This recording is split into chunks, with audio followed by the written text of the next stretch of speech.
Welcome to our channel. Today we how to transfer your course with Udemy, full guide step by step clearly. To transfer your course on Udemy, first, log into your Udemy instructor account. Navigate to the My Courses section. Select the course you wish to transfer. Click on the Settings tab within your course.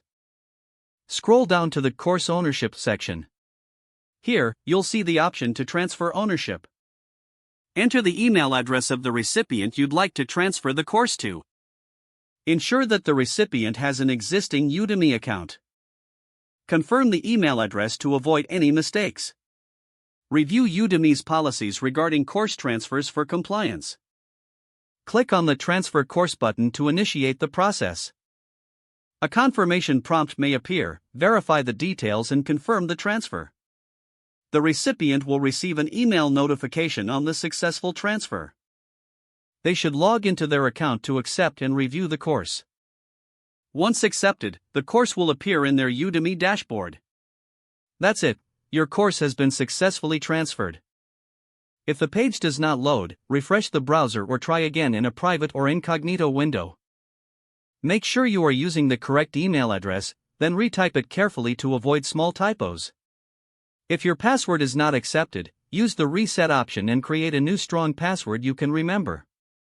Check your spam folder for verification or security emails, then complete any requested confirmation steps.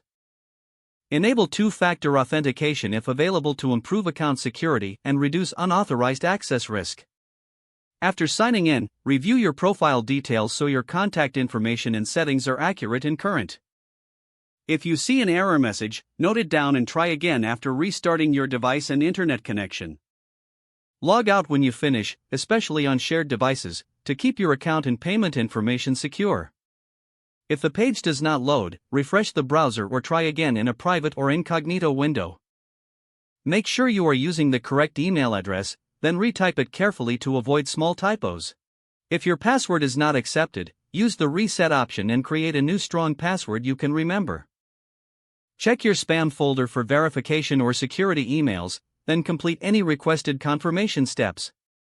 Don't forget to like this video and subscribe to our channel for more step-by-step tech guides.